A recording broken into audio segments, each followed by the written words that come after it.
Shadows of Solitude, the glass and steel fortress that was Blackwood Manor, stood like a sentinel against the Seattle skyline, imposing and impenetrable. Its owner, Vincent Blackwood, founder of Nexus Technologies, had designed it that way deliberately. Physical manifestation of the walls he'd built around himself. Rain drummed against the floor-to-ceiling windows of Vincent's home office as he reviewed quarterly projections.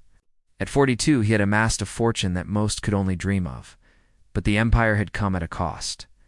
Relationships were liabilities, emotions inefficiencies. He had excised both from his life with surgical precision. Mr. Blackwood. Soft voice barely registered above the rainfall. Vincent didn't look up from his tablet. Yes, Ms. Reyes? Sophia Reyes stood in the doorway, her dark hair pulled back in a practical bun, her uniform pressed to perfection. For 3 years, she had maintained his household with quiet efficiency. Unlike his previous housekeepers, she seemed to anticipate his needs before he voiced them, fresh coffee appearing precisely when he needed it. Meals that somehow matched his unstated preferences, a household that ran with the precision of the algorithms he built. It's nearly midnight. I prepared some chamomile tea and left your schedule for tomorrow on the kitchen counter. Vincent glanced up briefly. Thank you. That will be all. Sophia nodded and turned to leave, but hesitated. Also, sir, I've taken the liberty of rescheduling your meeting with Westridge Investments. Her CEO's assistant called. Apparently there was a family emergency. Vincent frowned. Fine. Good night, Miss Reyes. Good night, Mr. Blackwood. After she departed, Vincent found himself staring at the doorway. There was something about Sophia that had always puzzled him, a certain dignity that seemed at odds with her position, a mysterious depth in her eyes that suggested a life far removed from serving the whims of a tech billionaire. What Vincent didn't know, what he couldn't possibly suspect, was that Sophia Reyes had once been Sophia Navarro, a brilliant computer science major at Stanford. They had crossed paths briefly 7 years ago at a tech conference in San Francisco. One evening of conversation had led to a weekend of passion, both attracted to the intensity they recognized in each other.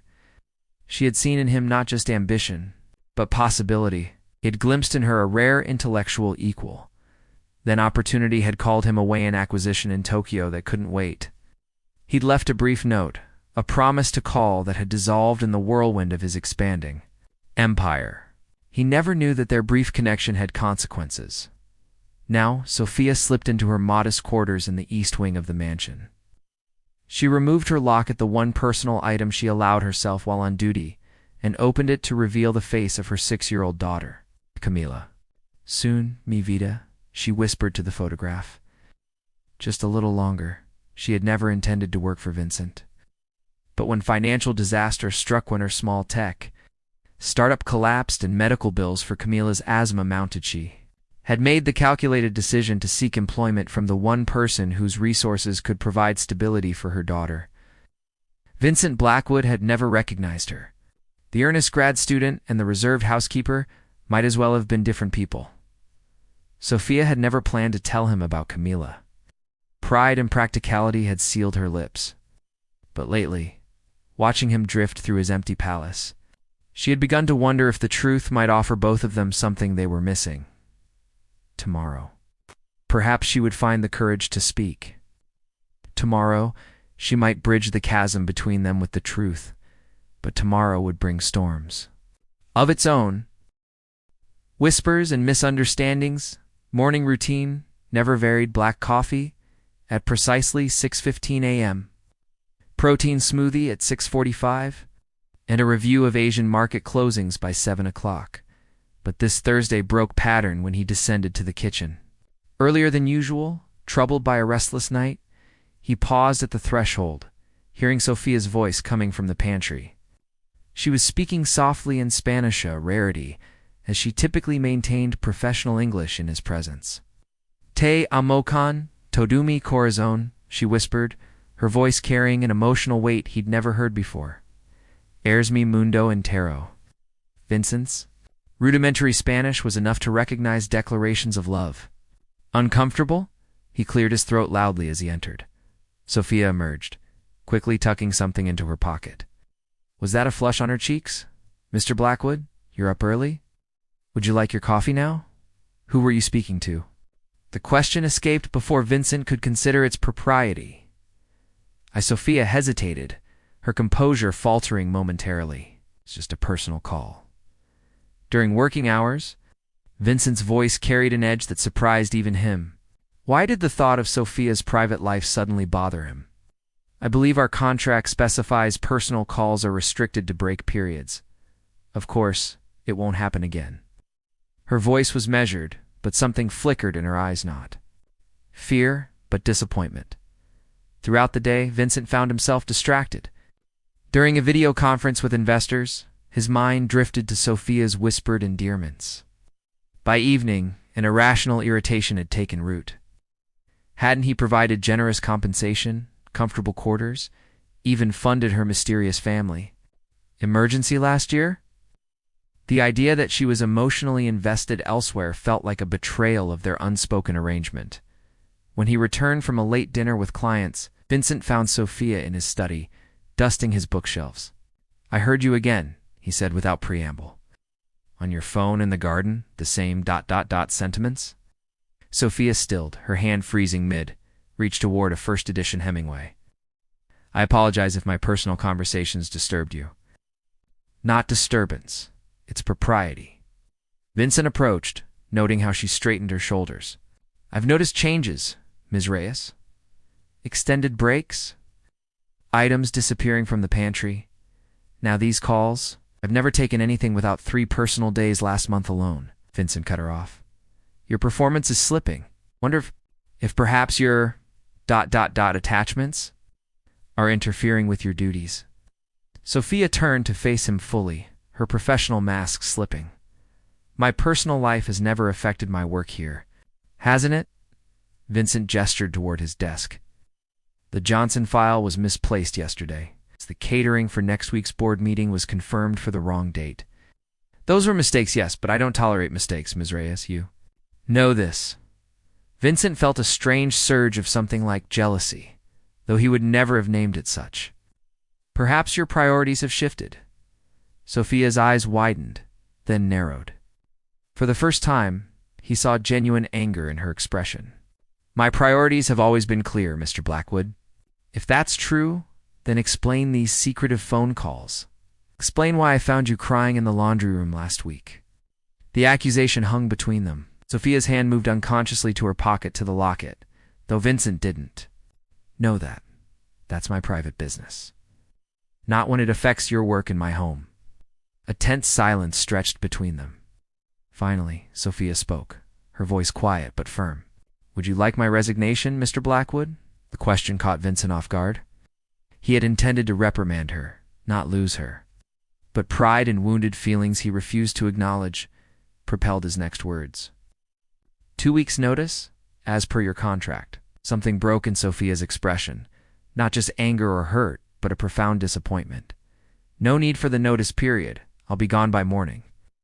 As she turned to leave, Vincent felt a strange panic. "Ms. Reyes Sophia, I've respected your boundaries for 3 years, Mr. Blackwood," she said without turning back. "I expected the same courtesy. Goodbye." By dawn, Sophia Reyes had vanished from Blackwood Manor, leaving nothing but a pristine kitchen, an envelope containing her security access card, and an emptiness that Vincent found inexplicably devastating. What she also left, though neither of them realized it at the time, was a small drawing tucked behind the cushion of the window seat in the library, where Camila had sat during her one secret visit to her mother's workplace months ago. A crayon rendering of 3 stick figures, a tall woman, a small girl, and a man with glasses who looked remarkably like Vincent Blackwood.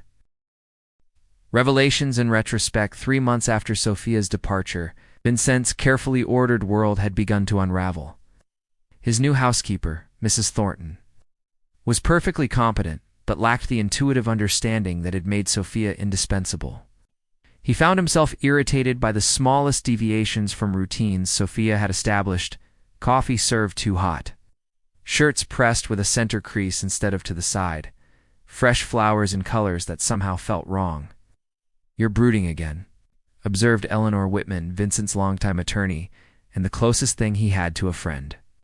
As they reviewed contracts in his study, "I'm focused," Vincent corrected, though he'd been staring at the same paragraph for 10 minutes.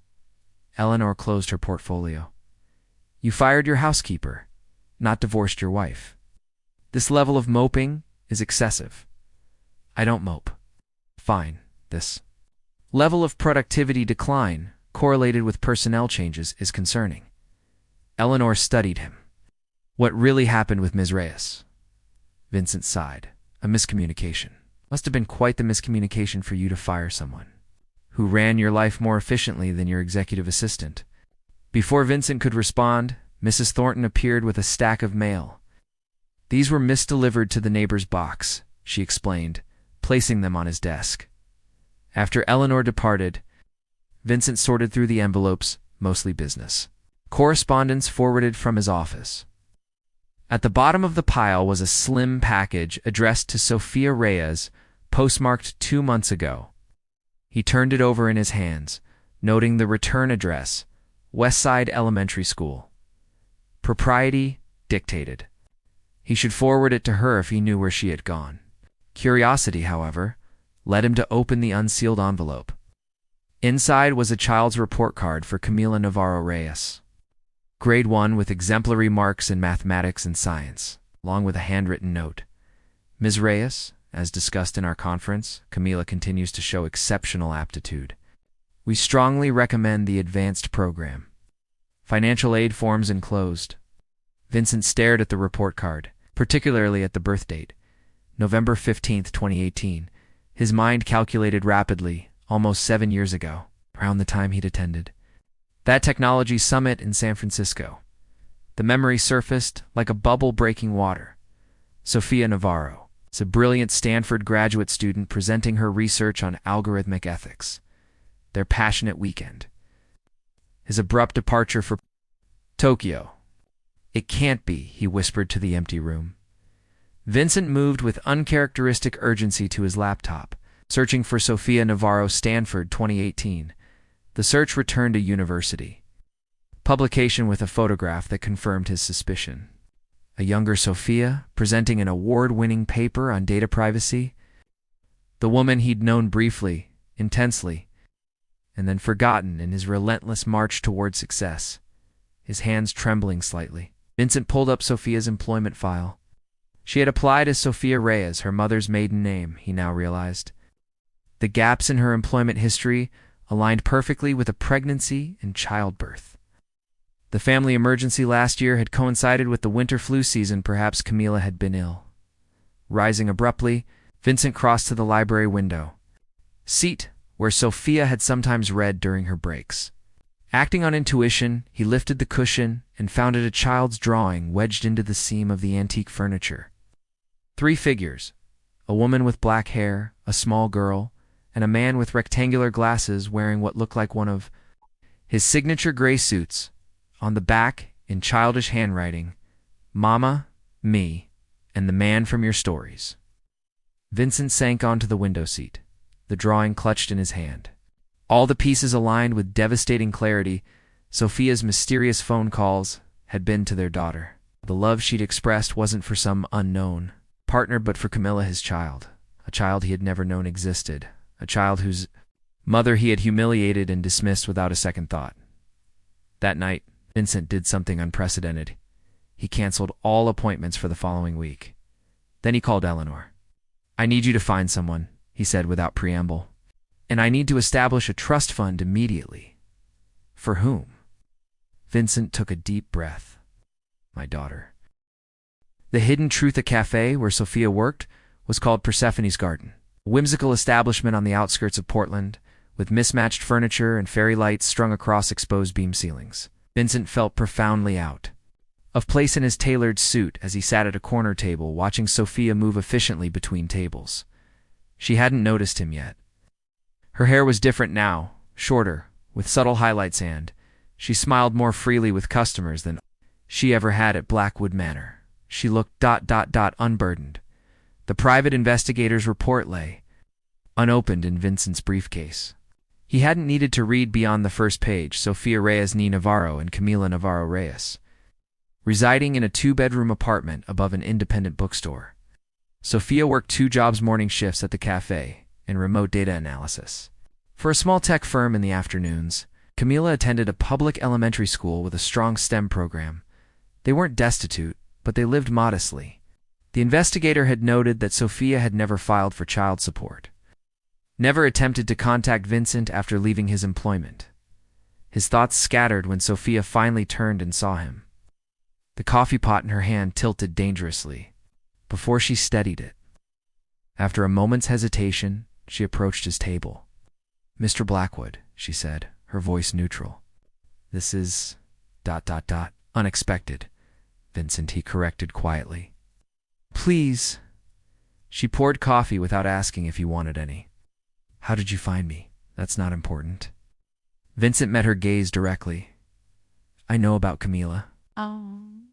Sophia's composure faltered momentarily. She glanced around the half-empty cafe, then called to another server, "Josephine, I'm taking my break now." She slid into the seat across from him, her posture tense. "What exactly do you think you know?" "That she's my daughter," Vincent kept, his voice low. "That you've been raising her alone for nearly 7 years? Oh. That you worked in my home for 3 years without ever telling me I had a child?" Sophia's eyes flashed. "You left me in San Francisco without a backward glance.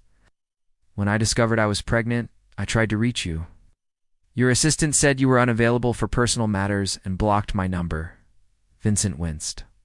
He remembered his instructions to his staff during that period: no distractions, no exceptions. "I didn't know," he said simply. "Would it have mattered if you did?" Sophia challenged. "The Vincent Blackwood I met at that conference might have cared. The man you became afterward, the one obsessed with building Nexus, would have seen a child as an inconvenience." The truth of her words stung. "You still should have told me when you came to work for me." "I never intended to work for you at all," Sophia said, surprising him. "I had my own startup security algorithms based on my Stanford research. But when the funding collapsed and Camila developed severe asthma, I needed stability and comprehensive health insurance." Her laugh held no humor. "The irony of you being the best option wasn't lost on me. Why stay silent once you were there?" Sophia looked down at her hands. "At first, pride, then protection of both of you. You clearly didn't remember me from San Francisco. You were consumed by your work, isolated by choice. And Camila was thriving with the stability your employment provided." She met his eyes again. What would have been gained by disrupting 3 lives? Before Vincent could respond, the cafe door opened and a small girl entered, accompanied by an elderly woman. Vincent's heart seized even from across the room. He could see himself in her features, his high forehead, the shape of her eyes, the determined set of her jaw. "Mama!" Camila called, spotting Sophia. Then her gaze shifted to Vincent, curious but unrecognizing. Sophia stood quickly. "My mother brings her here after school," she explained quietly. "This isn't how I would have chosen for you to meet her." Vincent asked, his voice uncharacteristically uncertain. After a moment's hesitation, Sophia nodded. Not as a friend for now, until we figure this out." As Camila approached, Vincent noticed the small robot keychain dangling from her backpack. The astronomy book clutched under her arm. His daughter, a stranger with his blood, his features, his apparent fascination with science. Camila Sophia said carefully, "This is Mr. Blackwood. He's an old friend who wanted to meet you." The girl studied him with frank curiosity. "Do you like robots too?" "I'm building one for the science fair." Vincent felt something crack inside his carefully constructed walls. "I do," he managed. "Very much." Bridges rebuilt 1 year later, the transformation of Blackwood Manor was remarkable. The austere minimalism remained, but splashes of life had infiltrated the space a child's telescope position by the wall of windows. Colorful magnets holding equations on the refrigerator, a dedicated workroom where half-completed engineering projects sprawled across tables. Vincent stood in the doorway of this workroom, watching Camila meticulously attach wires to a circuit board.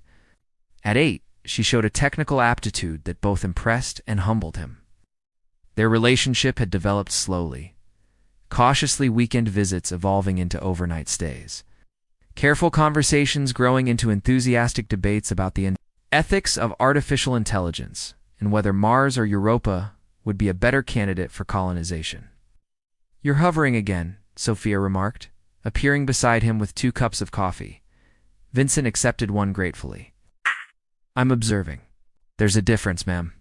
Sophia's skeptical tone carried the ease of their new dynamic, neither employer and employee nor awkward co-parents, but something evolving into partnership. The journey hadn't been simple. There had been lawyers and documents, financial arrangements, and boundaries established. Vincent had purchased the building housing Sophia's apartment and the bookstore below it, transferred ownership to her, then backed away when she'd bristled at his presumption.